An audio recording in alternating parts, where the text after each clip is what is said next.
September 1944, near the shattered ruins of Gorodok on the Eastern Front. Red Army Senior Sergeant Ivan Nesterov crouched behind the burned-out carcass of a T-34 tank, his STG-41 submachine gun clutched tight against his chest. The autumn rain had turned the cratered earth into a sea of mud that clung to everything, making each movement an exhausting ordeal. His squad of 12 men had been reduced to 7 in the past 3 days of brutal fighting against German defensive positions. They had faced the Wehrmacht's stubbornness before. The methodical resistance of soldiers who knew every metre of ground they surrendered brought the war closer to their homeland. But something had changed. Something fundamental. For 2 days now, Nesterov's unit had been taking casualties from a weapon unlike anything they had encountered before. The sound was distinctive. Not the slow, methodical crack of carabiner 98K rifles, not the familiar chatter of MP40 submachine guns. This was something in between. A sustained, controlled burst that carried across the battlefield with authority, firing at a rate fast enough to suppress an entire position, but slow enough to maintain accuracy. The German positions could now engage effectively at ranges where submachine guns were useless, but without the cumbersome need to work a bolt action after each shot. His platoon commander, Lieutenant Sokolov, had been hit the previous afternoon at nearly 200 meters. A burst of automatic fire that should have come from a machine gun position instead came from what appeared to be a single rifleman. When they finally overran the German position after nightfall, they found something that made them stop and stare. A weapon that looked like no rifle they had ever seen. Curved magazine protruding from below like a submachine gun. Wooden stock and pistol grip like a standard rifle. But the barrel was different, shorter, and the whole assembly had an aggressive, purposeful look that spoke of new thinking about how infantry should fight. The wounded German soldier still alive at the position called it a Sturmgewehr, an assault rifle, the first of its kind. What Nesterov and his comrades were witnessing in that muddy corner of the Eastern Front was the culmination of a radical reimagining of infantry combat that had begun years earlier in the mind of a weapons designer named Hugo Schmeisser, and would ultimately reshape how every army in the world equipped its soldiers. The story of the STG-44 is not just the story of a weapon. It's the story of how combat reality forced military thinking to evolve, how bureaucratic resistance was overcome through desperation, and how a concept dismissed by high command became the template for modern warfare. To understand how the STG-44 came to exist, we must first understand the problem it was designed to solve. At the outbreak of World War II, the German army, like virtually every military force on Earth, equipped its infantry with 2 primary weapon types, the standard infantry rifle and the submachine gun. For the Wehrmacht, this meant the carabiner 98K bolt-action rifle and the M38 or MP40 submachine guns. The Kar-98K was a magnificent piece of engineering, a shortened version of the Gewehr 98 rifle that had served Germany in the First World War. It fired the powerful 7.92 by 57mm Mauser cartridge, a full-power rifle round capable of hitting targets accurately at 600 meters and beyond. In the hands of a trained marksman, the Kar-98K could kill at ranges approaching 1,000 meters. But it had significant limitations. It was a bolt-action rifle, requiring the shooter to manually cycle the action after each shot. A skilled rifleman might achieve 15 aimed shots per minute under ideal conditions, but in the chaos of combat that rate dropped considerably. In close-quarters fighting, particularly in urban environments or dense forests, the Kar-98K was cumbersome and slow. The submachine guns addressed this problem. The MP40, firing the 9 by 19mm parabellum pistol cartridge, could unleash 500 rounds per minute. In the confined spaces of trenches, buildings, or forests, an MP40-equipped soldier could dominate the engagement, suppressing enemies with volume of fire that no bolt-action rifle could match. But the limitations of the submachine gun were equally significant. The 9mm round lost effectiveness rapidly beyond 100 meters. At 200 meters, it was little more than harassment fire. Against any form of cover, even light wooden structures, the pistol cartridge lacked penetrating power, so German infantry squads were organized around this reality. Most soldiers carried Kar-98K rifles for medium and long-range engagements. A few carried MP40s for close-range work. The MG-34 or MG-42 machine guns provided sustained automatic fire. It was a system that worked, but it had significant tactical limitations. When the Wehrmacht invaded the Soviet Union in June 1941, they encountered an enemy that had come to very different conclusions about infantry armament. The Red Army had equipped vast numbers of its soldiers with submachine guns. The PPSH-41, firing the 7.62 by 25mm Tokarev cartridge, was produced in staggering quantities. Entire Soviet units were armed predominantly with submachine guns, creating a volume of close-range firepower that German forces had never encountered before. In the bitter fighting across the Eastern Front, German commanders reported a disturbing tactical reality. In the dense forests, ruined cities, and complex terrain that characterized much of the Eastern Front, Soviet forces with their submachine guns could overwhelm German rifle-equipped units through sheer volume of fire. A German soldier with a Kar-98K might get off one or two shots before being suppressed by the storm of fire from multiple PPSH-41s. German infantry increasingly found themselves outgunned in engagements at ranges between 50 and 300 meters, the distances where most actual combat occurred. Analysis of thousands of combat engagements revealed something that should have been obvious, but which traditional military thinking had ignored. Despite rifles being designed to hit targets at 600, 800, even 1,000 meters, the vast majority of infantry combat took place at much shorter ranges. Studies indicated that over 80% of combat engagements occurred at distances under 300 meters. Many firefights happened at ranges under 100 meters. The full power of the 7.92 by 57mm Mauser round was excessive for the vast majority of actual combat situations.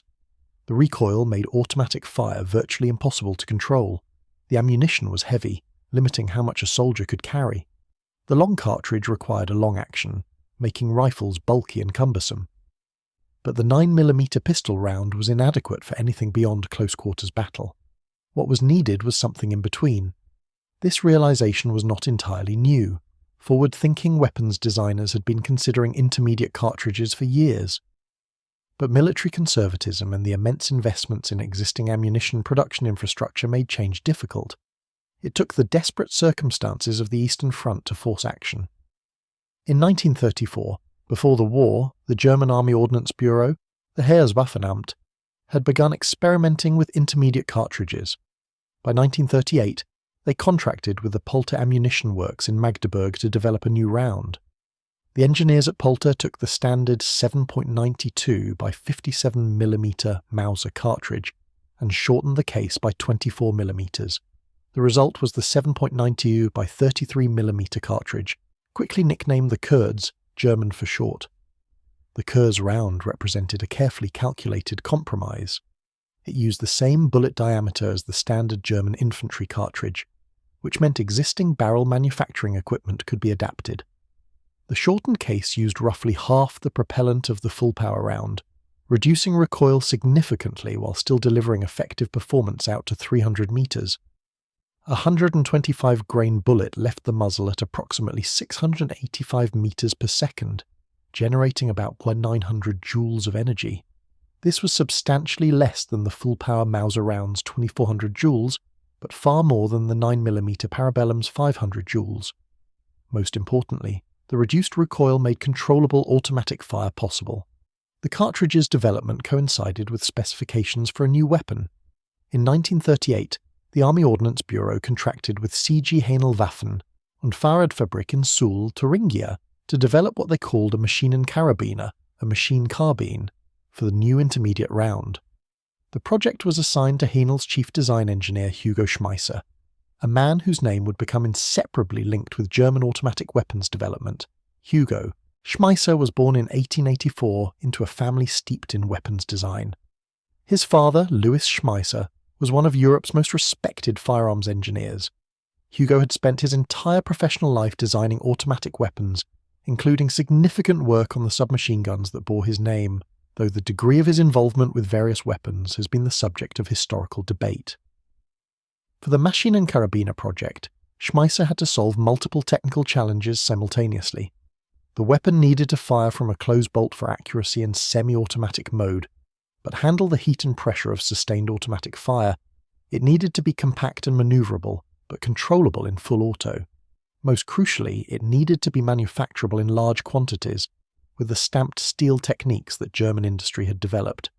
Schmeisser's design philosophy was pragmatic. The barrel and stock were set in a straight line to reduce muzzle climb during automatic fire, a configuration now standard but innovative at the time. A pistol grip provided control during full auto shooting.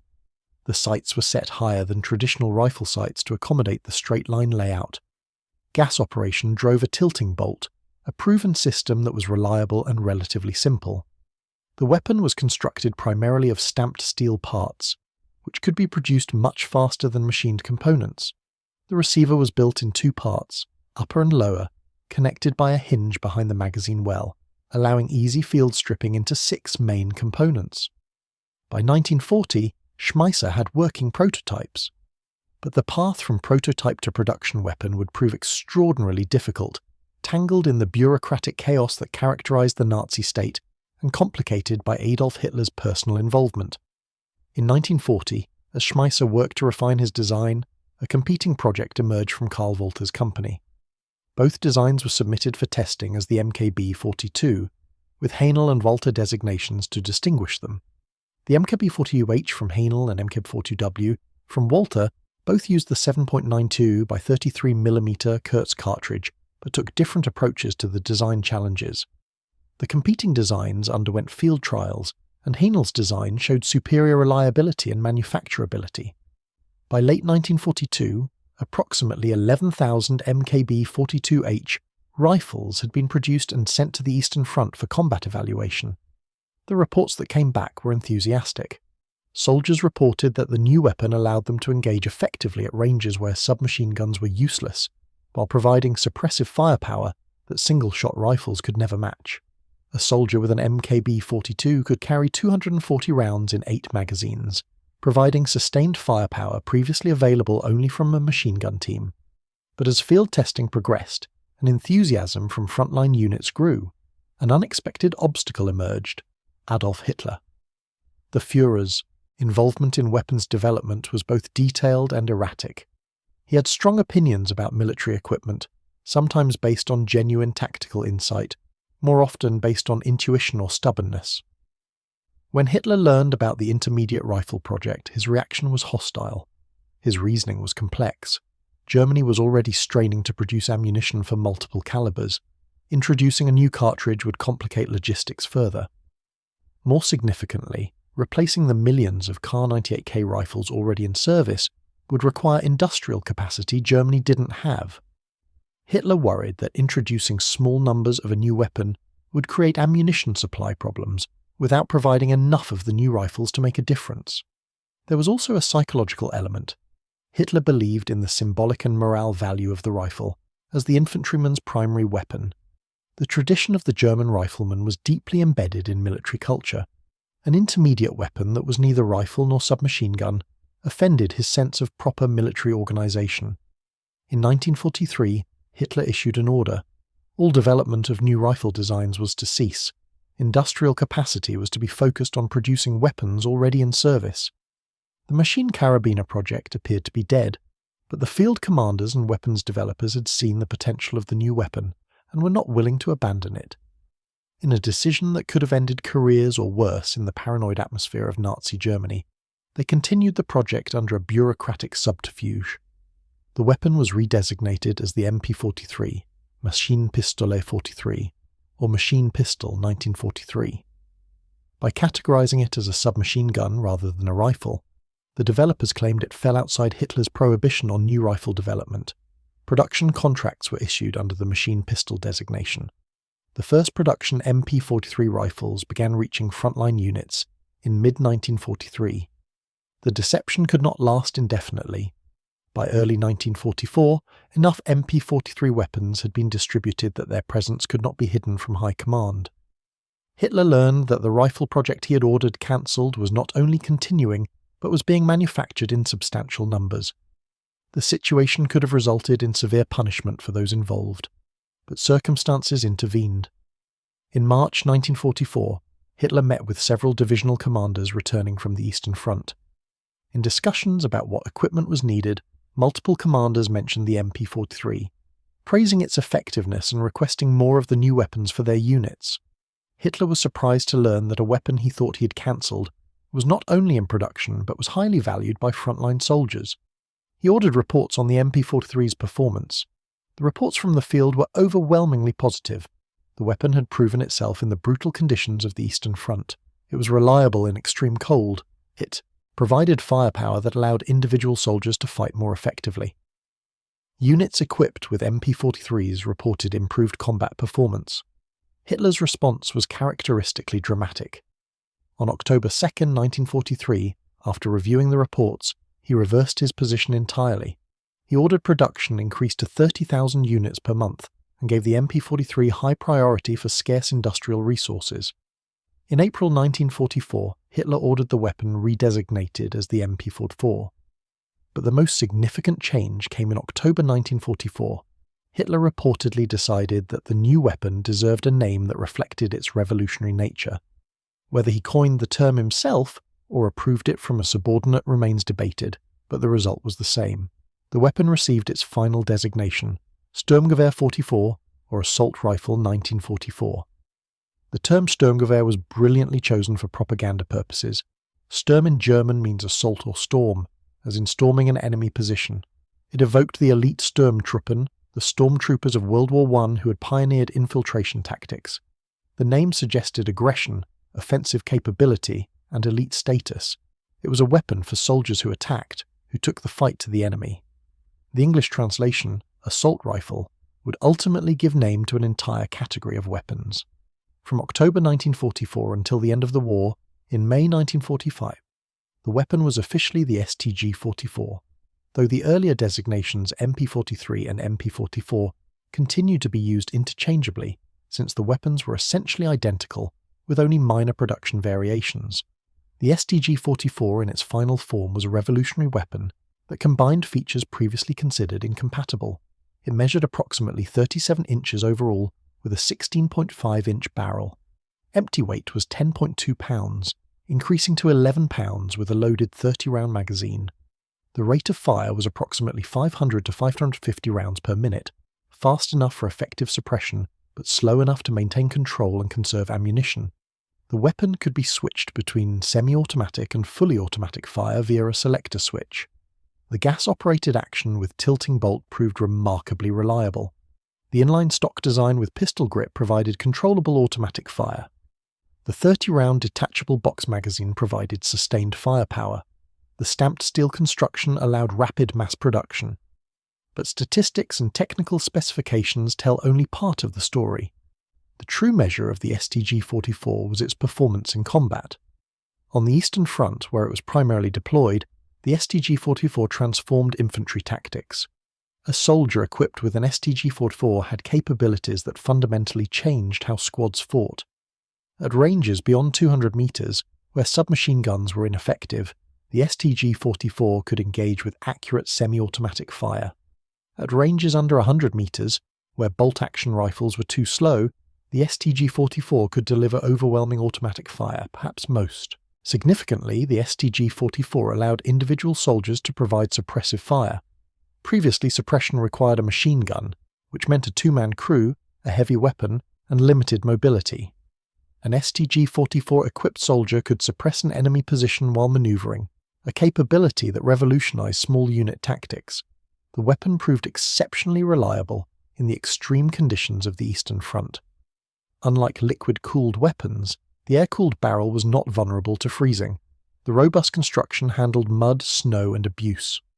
German soldiers reported that the STG-44 functioned when other weapons failed. The most significant tactical advantage was psychological. Soviet soldiers facing German units equipped with STG-44s reported a dramatic increase in the effective firepower they encountered. The sustained, accurate automatic fire forced Soviet infantry to take cover and disrupted their attacks in ways that bolt-action rifles never could. Units equipped with substantial numbers of STG-44s consistently outperformed similar units with standard weapons. The 33rd SS Grenadier Division Charlemagne, formed primarily from French volunteers in 1945, was equipped with STG-44s at one per squad. Despite being under strength and thrown into the catastrophic fighting around Berlin, the division fought with effectiveness that surprised German commanders. The enhanced firepower from the STG-44s allowed them to hold positions that should have been overwhelmed. The 1st Infantry Division and 32nd Infantry Division, both refitted with STG-44s after heavy losses on the Eastern Front, reported significant improvements in combat effectiveness. But the STG-44's impact was limited by circumstances beyond its design. Production, while substantial by most standards, never approached the quantities needed to equip the German army adequately. By war's end, approximately 425,000 STG-44s of all types had been produced. For context, over 14 million Kar-98K rifles were manufactured during the war. The STG-44 equipped only a fraction of German infantry, and many of the rifles produced never reached frontline units due to the chaos of collapsing logistics in the war's final months. Furthermore, the STG-44 arrived too late. By the time it entered production in substantial numbers, Germany was already losing the war. The massive Soviet offensives and Allied advances were driven by overwhelming numerical superiority that no infantry weapon, however advanced, could overcome. The strategic situation was hopeless, and tactical innovations could only delay the inevitable. Yet despite arriving late and in limited numbers, the STG-44 had demonstrated a concept whose implications extended far beyond Nazi Germany's defeat. Soviet intelligence paid close attention to German weapons development. Captured STG-44s were carefully studied. The effectiveness of the intermediate cartridge concept was noted. Perhaps most significantly, Hugo Schmeisser himself ended up in Soviet hands. When Soviet forces occupied Seoul in 1945, they found the Hinel factory and the designers who had created the STG-44. Schmeisser, along with several other German weapons engineers, was transported to the Soviet Union and put to work at the Izhmash factory in Izhevsk. The extent of Schmeisser's influence on Soviet weapons development remains controversial. The AK-47, designed by Mikhail Kalashnikov and adopted by the Soviet Union in 1947, operates on different mechanical principles than the STG-44. The AK uses a rotating bolt rather than a tilting bolt. The gas system is different. The construction methods diverge significantly. Kalashnikov himself always insisted the AK was his original design, and technical analysis supports fundamental differences in how the weapons function. However, the influence of the STG-44 on the AK-47 exists at a deeper level than mechanical copying. The entire concept of an intermediate cartridge select-fire rifle for general infantry use came directly from the German experience. The Soviet 7.62 by 39mm M43 cartridge, developed for the AK-47, was explicitly designed in response to the German 7.92 by 33mm Kurz. Soviet military observers studying captured STG-44s and German tactical reports concluded that the intermediate cartridge represented the future of infantry armament. The AK-47's design philosophy, a rugged, simple, reliable weapon firing an intermediate cartridge and intended for mass distribution to regular infantry, directly parallels the STG-44 concept, even while the mechanical details differ. The influence extended beyond the Soviet Union. The United States, observing the STG-44's performance, initiated development of what would become the M14 and ultimately the M16.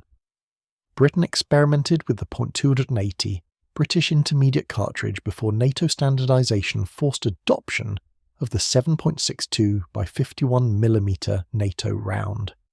Every major military began developing intermediate cartridge, select-fire rifles for general infantry use. The assault rifle, the weapon category defined by the STG-44, became the standard infantry weapon worldwide. Today, every modern military equips its infantry primarily with assault rifles. The AK family, with over 100 million produced, is the most numerous. The M16 AN-4 family equips Western militaries. The German G36, the French FARMAS, the British SA-80, the Chinese Type 56 and QB-Zisner-5, all are direct descendants of the concept introduced by the STG-44. The intermediate cartridge, once controversial, is now universally accepted as the optimal infantry round. Modern military theory accepts that equipping individual soldiers with select-fire weapons chambered in intermediate cartridges provides the best balance of range, controllability, ammunition capacity, and weight. This transformation of military thinking, this fundamental redefinition of how infantry should be armed, traces directly back to Hugo Schmeisser's work in the early 1940s and the desperate combat requirements of the Eastern Front that forced innovation. The STG-44 itself remained in service well after World War II. East Germany's National Volksarmee used them with the designation MPI-44 until the 1960s, when they were replaced by AK-47 variants. Yugoslavia's military retained STG-44s in some units into the 1980s. The weapons found their way around the world as Soviet military aid distributed, captured German arms to client states and revolutionary movements. STG-44s saw action in the Middle East, Africa, and potentially in conflicts as recent as the Syrian Civil War. For weapons designed in the late 1930s and early 1940s, their longevity testifies to the soundness of the basic design. The STG-44's story is ultimately about more than a weapon. It's about how combat reality can force innovation even in the most rigid organizations. The Nazi military was not known for flexibility or tolerance of unauthorized initiative. Yet the developers of the STG-44 continued their work in direct defiance of Hitler's orders, because they understood that German soldiers needed this weapon. It's about how technological innovation interacts with tactical requirements. The STG-44 wasn't a dramatic technological leap. The gas operation, tilting bolt, stamped construction, and intermediate cartridge were all based on existing concepts. The innovation was in combining these elements to address a specific combat problem. It's about the gap between how military planners think wars will be fought and how wars are actually fought. Generations of military thinkers had designed rifles for long-range precision fire because that's how they imagined infantry combat should occur. The reality of combat at ranges under 300 meters forced a fundamental rethinking. The weapon's influence on modern military small arms cannot be overstated. When the United States military debates rifle designs today, when any nation develops infantry weapons, the framework of that discussion was established by the STG-44. The fundamental question, what combination of range, controllability, rate of fire and ammunition capacity optimizes individual infantry effectiveness, was first seriously addressed by the designers of the Sturmgewehr. In museums around the world, STG-44s sit in display cases, relics of a defeated regime and a war that ended nearly 80 years ago. But their influence remains immediate and relevant. Every soldier today carries a weapon whose existence traces back to the innovative thinking that produced the assault rifle. The STG-44 represents one of the rare historical examples of a weapon that genuinely changed warfare, not through overwhelming firepower or dramatic technological breakthrough, but by redefining what an infantry weapon should be and what role an individual soldier should play on the battlefield. In the mud and blood of the Eastern Front, in the desperate circumstances of a losing war, German weapons designers created something that would outlast the regime that produced it. They created a concept so fundamentally sound that it became universal. The assault rifle, born in Nazi Germany, became the weapon of every ideology, every nation, every military force. From the jungles of Vietnam to the deserts of the Middle East, from European forests to African plains, the echo of the STG-44 sounds in every assault rifle fired. The Sturmgewehr, created in desperation, born in defiance, and proven in the crucible of combat, gave the world a new way to think about infantry warfare. That legacy, complex and troubling given its origins, nevertheless remains the foundation of modern military small arms. The first assault rifle introduced the world to a concept that has defined infantry combat ever since. In that sense, the STG-44's influence continues today, carried by every soldier who shoulders an assault rifle, whether they know the weapon's history or not. The development of the STG-44's tactical doctrine deserves deeper examination because it reveals how actual combat employment evolved far beyond what the original designers anticipated. When the first MKB-42 prototypes reached the Eastern Front in late 1942, German commanders had no established doctrine for employing this new weapon category. Was it a rifle replacement, a submachine gun upgrade, a specialized weapon for certain roles? The answer emerged through trial and error on the battlefield. Initial deployment followed a conservative approach. Each infantry squad of 9 or 10 men received 1 or 2 MKB-42 weapons, with the remainder carrying standard Kar-98K rifles and 1 or 2 MP-40 submachine guns. The MG-42 machine gun remained the squad's primary automatic weapon.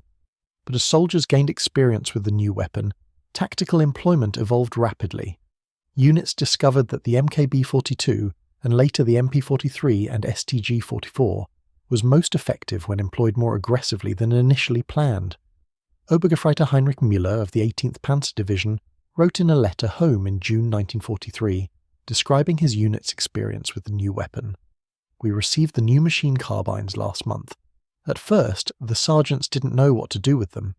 Too heavy for scouts, they said, too light for base of fire, but in the fighting around Kursk, we learned. The men with the new carbines became our assault element. When we had to clear a position, they went first. The automatic fire suppressed the Russians while the rest of us advanced. One man with a machine carbine was worth 3 with rifles. The old veterans complained that we were abandoning proper infantry tactics. The young soldiers just knew the new weapon kept them alive. This evolution in tactical thinking accelerated as more weapons became available. By late 1943, some units were receiving enough STG-44s to equip entire squads. The transformation in capability was dramatic. A squad where every soldier carried an STG-44 could generate a sustained volume of fire previously impossible, without multiple machine guns. More importantly, the squad's tactical flexibility increased exponentially. Every man could engage effectively at any range between 50 and 300 meters. The squad could advance under its own covering fire, each element alternating movement and suppression without requiring a dedicated machine gun team to remain stationary. The implications for urban combat were particularly significant. Fighting in cities had always been infantry's most dangerous mission. The confined spaces, short engagement ranges, and complex three-dimensional environment created tactical challenges that conventional weapons addressed poorly.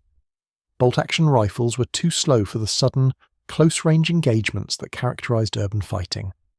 Submachine guns lacked the range and penetration for engaging enemies in buildings across streets. The STG-44 proved nearly ideal for urban combat. Its intermediate cartridge provided enough power to penetrate wooden walls and light cover, while remaining controllable in full automatic. The 30-round magazine capacity allowed sustained fire during building clearing without constant reloading. The weapon's size and weight made it maneuverable in confined spaces while still effective when fighting across wider streets. The Battle of Budapest from December 1944 to February 1945 provided brutal demonstration of the SG-44's urban combat effectiveness. The SS Division Feldherrenhalle, defending parts of the city, had been partially re-equipped with SG-44s after heavy losses earlier in the year. In the close quarters fighting through Budapest's buildings, streets and sewers, soldiers with STG-44s consistently outperformed those with conventional weapons. Soviet after-action reports noted the difficulty of dislodging German defenders armed with automatic rifles that could engage Soviet assault teams at ranges where submachine guns were ineffective, while matching their rate of fire at closer distances. Hauptmann Ernst Bachmann, commanding a company in the Feldherrenhalle Division, described the difference in his post-war memoirs. Before we received the Sturmgewehr, clearing a building required careful coordination. Machine gun teams would establish fire positions. Riflemen would provide precision fire. Men with MP-40s would conduct the actual entry and clearing. It was slow and methodical. With the Sturmgewehr, everything changed. Every man became a self-contained fire unit. We could move faster, react faster, overwhelm positions that would have pinned us down before. In Budapest, in those horrible street battles, the Sturmgewehr was the difference between success and annihilation. Not that it saved us in the end. Budapest fell. But we made the Russians pay for every meter. The weapon's effectiveness in defensive operations was equally significant. Traditional defensive tactics relied on machine guns as the primary automatic weapons, with riflemen providing additional firepower. The machine guns were powerful but also vulnerable. They required crews, created easily identifiable firing positions, and became priority targets for enemy artillery and direct fire. An infantry position, with multiple STG-44 equipped soldiers, could generate nearly as much suppressive fire as a machine gun position, while presenting a much less obvious target. Each soldier could fire from different locations, making it difficult for attackers to identify and suppress the defensive position. The distributed automatic firepower made defensive lines much more resilient. During the Soviet winter offensive of January 1945, German units defending in East Prussia demonstrated these defensive advantages. The 4th Panzer Division, holding positions near Gumbinen, had received sufficient STG-44s to equip approximately 1/3 of its infantry. In defensive engagements against overwhelming Soviet forces, the STG-44-equipped soldiers proved disproportionately effective. Soviet infantry attempting to close with German positions found themselves facing sustained automatic fire from multiple positions simultaneously.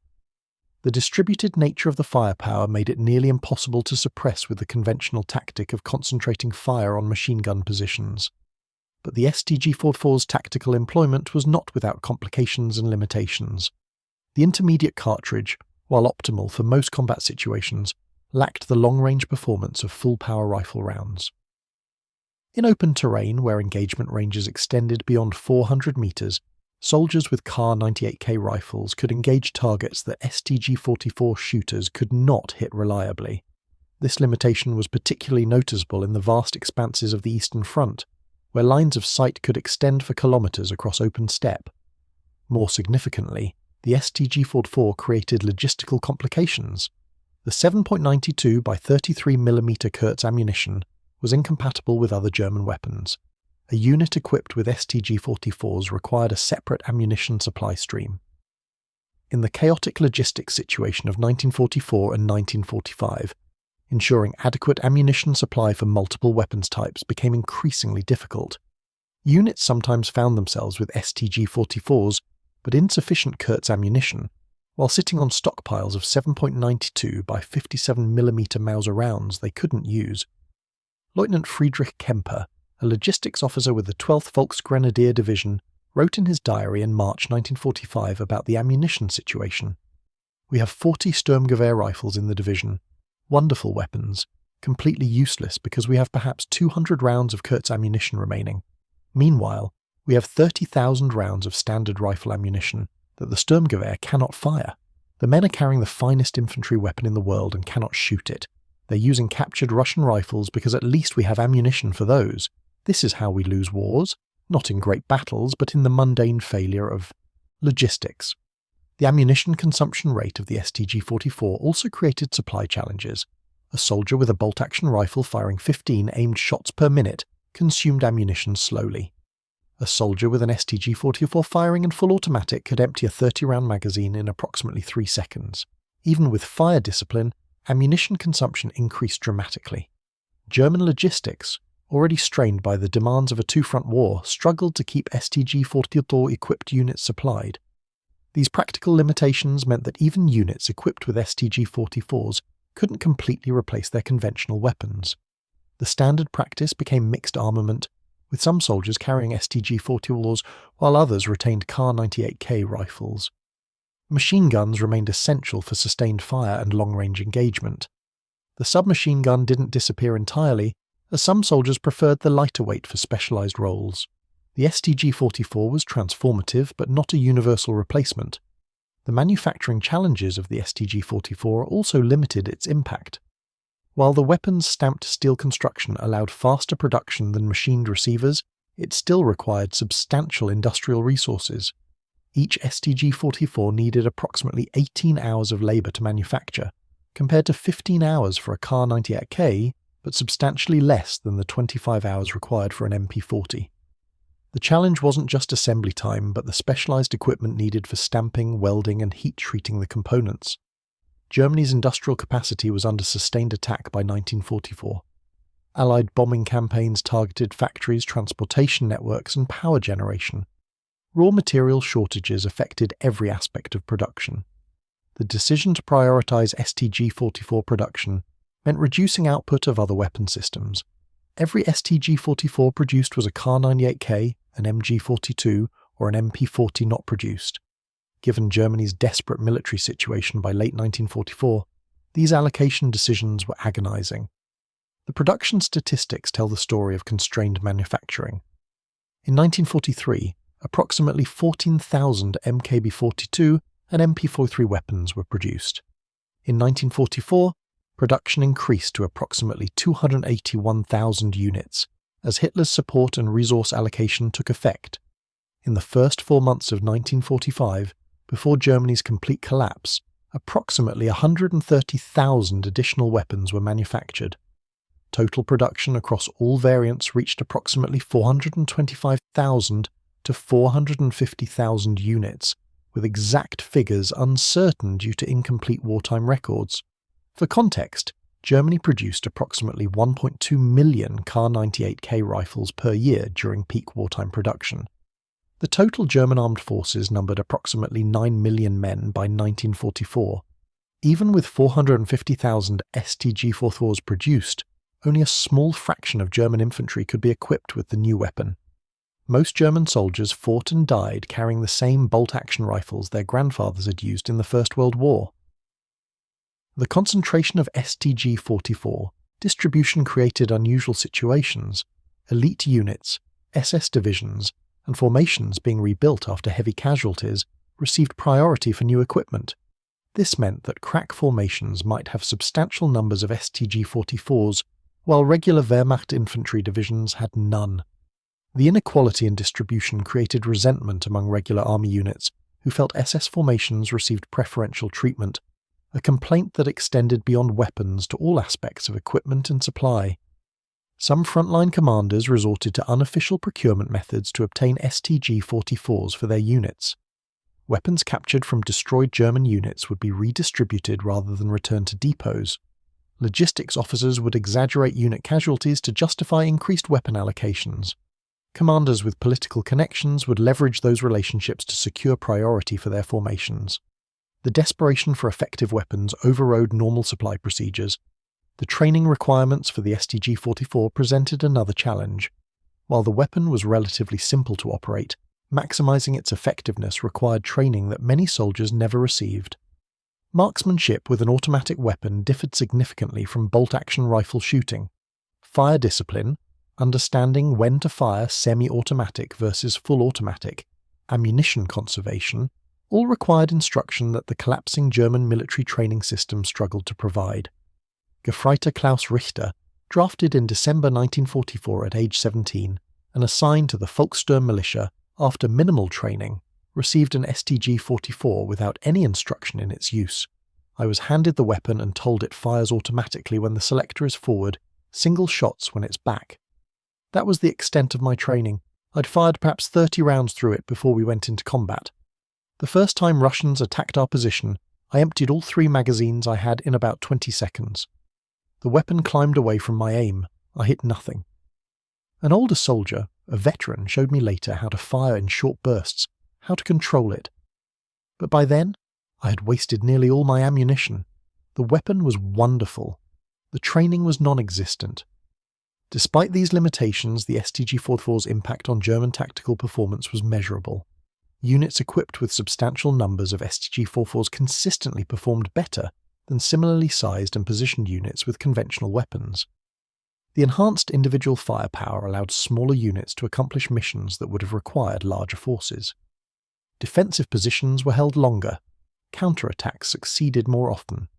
Casualties in STG-44 equipped units were generally lower than in conventionally armed units, suggesting the weapon's suppressive fire provided genuine protective benefits. Soviet intelligence reports from 1944 and 1945 consistently noted the increased difficulty of engaging German units equipped with automatic rifles. The volume of fire generated by STG-44 equipped infantry forced Soviet assault tactics to evolve. Traditional Soviet infantry advances relied on closing quickly with German positions, where Soviet numerical superiority and submachine gun firepower could overwhelm defenders. Against STG-44 equipped Germans, these tactics resulted in heavy casualties, as the automatic rifle fire caught advancing Soviet infantry in the open. Major Dmitry Kozlov, commanding a rifle battalion in the First Ukrainian Front, described engaging German defenders armed with STG-44s near Breslau in February 1945. We had faced German infantry many times. We knew their tactics, their weapons, their capabilities. But this unit was different. As our men advanced, they were met with automatic fire from what seemed like dozens of positions. Not machine guns, we could identify those. These were individual riflemen firing automatically. Our first assault failed with heavy losses. The second assault we used more artillery preparation, more smoke. It still cost us dearly. The automatic rifles gave the Germans firepower we had not anticipated. They made fewer soldiers fight like many. The psychological impact of the STG-44 extended beyond its physical capabilities. For German soldiers facing overwhelming enemy superiority in the war's final year, receiving a STG-44 provided a tangible morale boost. The weapon represented technological superiority, the idea that German engineering and innovation remained ahead of their enemies. Soldiers equipped with STG-44s felt they had a fighting chance, even against superior numbers.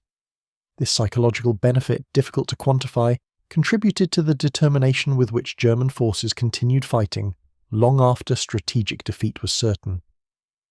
For Allied soldiers, encountering STG-44-equipped German units was unsettling. American and British forces on the Western Front had grown accustomed to their own firepower superiority. The M1 Garand semi-automatic rifle gave US infantry significant advantages over bolt-action armed enemies. Encountering German infantry with automatic rifles that matched or exceeded the Garand's rate of fire, while also providing fully automatic capability, was an unpleasant surprise. Sergeant James McKinney of the US 3rd Infantry Division described an engagement near the German border in December 1944. We were advancing through a forest, expecting the usual resistance. Some rifle fire, maybe a machine gun position. Instead, we ran into a German unit that opened up with what sounded like a company of machine guns. The fire was intense, sustained, coming from multiple positions. We hit the ground and returned fire, but we couldn't suppress them. It took artillery to dislodge them. Later we found out the Germans had maybe 20 men in that position. 20 men with those new automatic rifles created firepower we thought would take 100. It was a preview of what we'd face if the war had continued.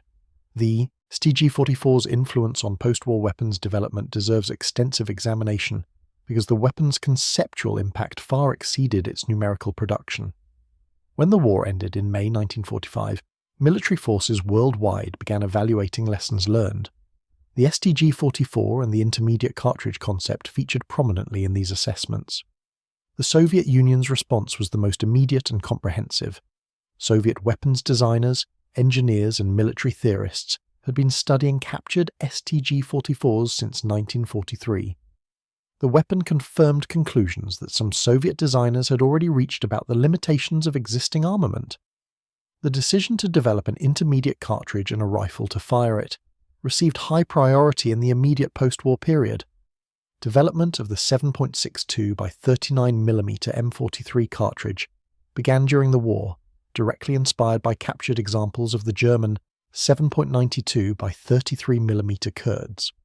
The Soviet round was slightly more powerful, firing a heavier bullet at somewhat lower velocity, but the fundamental concept was identical. An intermediate cartridge optimized for combat at ranges under 400 meters, controllable in automatic fire, with reduced weight compared to full-power rifle rounds. Multiple Soviet designers submitted proposals for weapons to fire the new cartridge. The competition included designs from Simonov, Korobov, Bulkin, Rukavishnikov, and a young weapons designer named Mikhail Kalashnikov. The trials and evaluation process extended through 1946 and 1947, with Kalashnikov's design ultimately selected for adoption as the AK-47. The relationship between the STG-44 and the AK-47 has been subject to decades of debate, controversy, and nationalist myth-making. The truth is complex and nuanced. Mechanically, the weapons are different. The STG-44 uses a tilting bolt locked into the receiver. The AK-47 uses a rotating bolt locked into the barrel extension, derived from the M1 Garand mechanism. The gas systems differ in detail.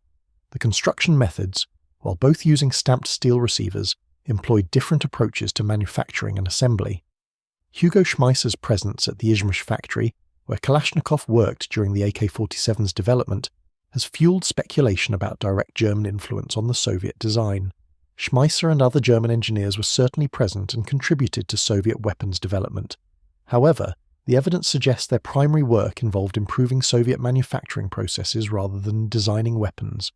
Kalashnikov's own accounts, supported by technical analysis, indicate the AK-47's mechanical operation derived from multiple sources, including the M1 Garand's rotating bolt, rather than copying the STG-44. But focusing on mechanical details misses the more significant point. The conceptual influence of the STG-44 on the AK-47 and all subsequent assault rifles is undeniable and overwhelming. The idea that a general-issue infantry rifle should fire an intermediate cartridge in select-fire mode came directly from German innovation. The recognition that this combination provided optimal individual infantry capability was proven by the STG-44's combat performance. The Soviet Union, observing this proof, adopted the concept wholesale while implementing it through different mechanical means. Every design decision in the AK-47's development was made with the STG-44's example in mind.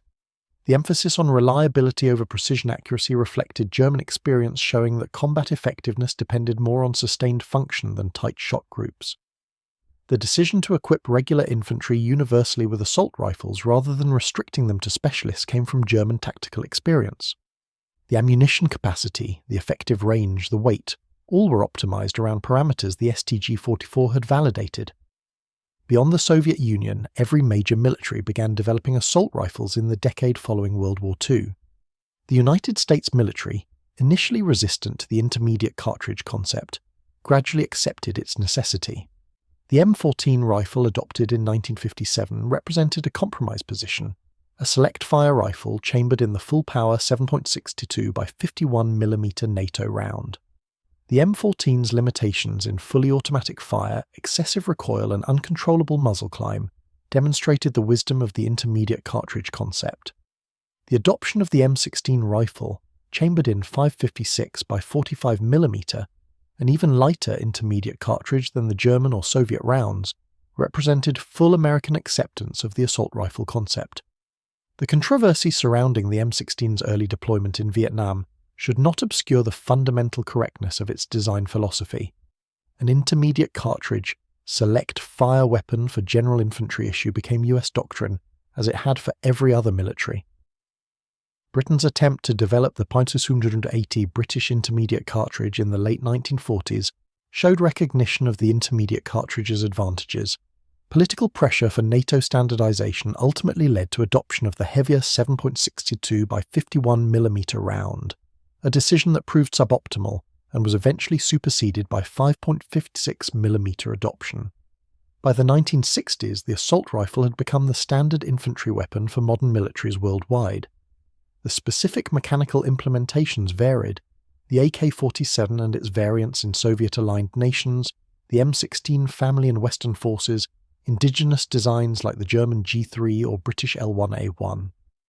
But all shared fundamental characteristics derived from the STG-44: intermediate cartridge, select-fire capability, detachable box magazine of 20 to 30 rounds, effective range of 300 to 400 meters, weight between 7 and 10 pounds. The STG-44's influence extended to weapons that weren't technically assault rifles. The development of battle rifles like the F&FOL, HKG3 and M14, while chambered in full power cartridges, reflected the move towards select-fire capability as standard. The gradual displacement of bolt-action rifles from military service worldwide happened because the STG-44 had demonstrated that individual automatic fire capability was tactically essential.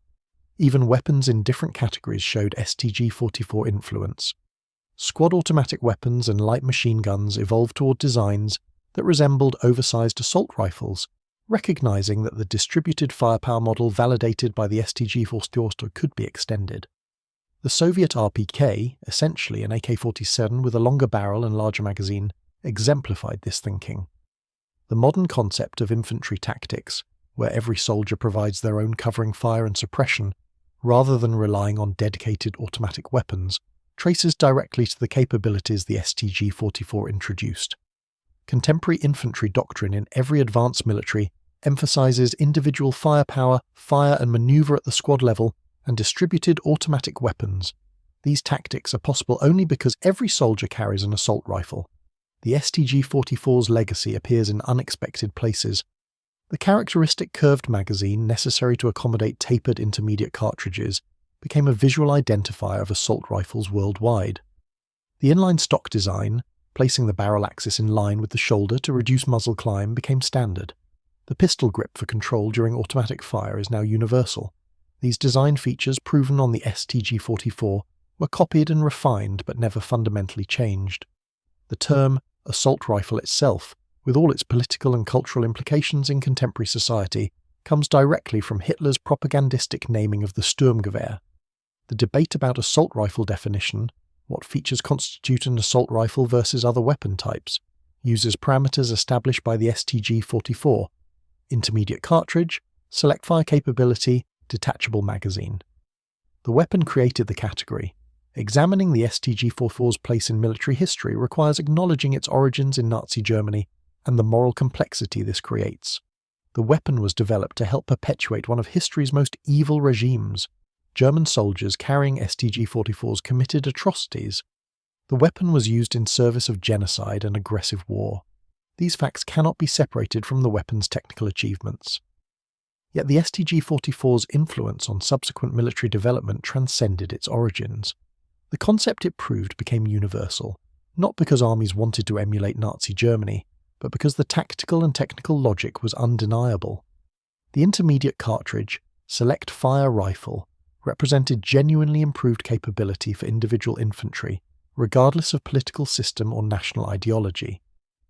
This duality, a weapon whose conceptual brilliance arose from desperate necessity and an evil cause, characterizes much of World War II military technology. The V-2, rocket led to space exploration. Jet engine development revolutionized aviation. Radar transformed navigation and warfare. The STG-44 redefined infantry armament. In each case, the technology itself was morally neutral, even as its origins and initial applications were morally compromised. The STG-44's significance in military history rests on its role as the first successful implementation of a concept that became universal. Other weapons were more numerous, more famous, more decisive in specific battles. But few weapons so completely redefined their category that every subsequent development followed their template. The STG-44 accomplished this, establishing parameters and priorities that every military accepted within a generation of the weapon's introduction. Standing in a museum today, examining a STG-44, the weapon appears almost quaint. Its wooden furniture, stamped steel construction, and mechanical simplicity seem archaic compared to modern assault rifles with their polymer furniture, electronic optics, and accessory rails. Yet the fundamental concept, the basic architecture of what an infantry rifle should be, remains unchanged from what Hugo Schmeisser and his team created 80 years ago. Every soldier carrying an assault rifle today, whether an American with an M4, a Russian with an AK-74, a European with an HK-416, or an insurgent with a Chinese Type 56, carries a weapon whose existence validates the German innovation of the early 1940s. The specific mechanical implementations vary, but the underlying concept is identical. An intermediate cartridge, select-fire weapon optimized for combat at ranges under 400 meters. The STG-44's story is ultimately about how tactical necessity drives innovation, how combat experience forces theoretical assumptions to yield to practical reality, and how good ideas transcend their origins to become universal. The weapon emerged from specific circumstances: the brutal close-range fighting of the Eastern Front, the German military's desperate need for improved individual firepower, the technological capabilities of early 1940s industrial manufacturing. But the solution it embodied proved applicable far beyond those specific circumstances. In the 8 decades since the STG-44's introduction, infantry combat has changed dramatically. Night vision devices, thermal imaging, precision-guided munitions, body armor, communication systems, all have transformed how infantry fights. Yet the basic tool remains an assault rifle, a direct descendant of the concept the STG-44 introduced. This persistence across vast technological change suggests fundamental correctness in the original concept. The intermediate cartridge, once controversial and opposed by military traditionalists, is now so completely accepted that arguments for returning to full-power rifle rounds are dismissed as archaic. The evidence from decades of combat in every environment and climate has confirmed what the STG-44 first demonstrated. For individual infantry soldiers, an intermediate cartridge provides optimal balance of range, controllability, and ammunition capacity. The STG-44's influence on modern military thinking extends beyond hardware to doctrine and training. The emphasis on individual marksmanship while maintaining high volume of fire, the integration of semi-automatic precision with full automatic suppression, the expectation that every infantryman can provide covering fire. All these doctrinal elements emerge from the capabilities the STG-44 introduced and are now fundamental to how infantry forces train and fight. As military technology continues evolving, with developments in caseless ammunition, electronic fire control, and even directed energy weapons, the assault rifle concept remains central to infantry armament. Future weapons may use different operating principles or different energy sources, but the fundamental requirement for a portable, rapid-fire weapon, effective at typical combat ranges, persists. The STG-44 defined that requirement with such precision that all subsequent development has worked within the parameters it established. The STG-44 Sturmgewehr, born from desperate necessity in a losing war, developed in defiance of orders from a dictator, proven in the catastrophic battles of the Eastern Front, became the weapon that defined modern infantry combat. Its direct descendants number in the hundreds of millions. Its conceptual descendants include virtually every military rifle developed in the past 80 years. Few weapons can claim such comprehensive and lasting influence. From the mud of the Eastern Front to battlefields around the world, from 1943 to the present day, the echo of the STG-44 resounds in every assault rifle ever built. The first assault rifle introduced the world to a concept so fundamentally sound that it became universal. That achievement, regardless of its origins, stands as one of the most significant developments in the history of military small arms.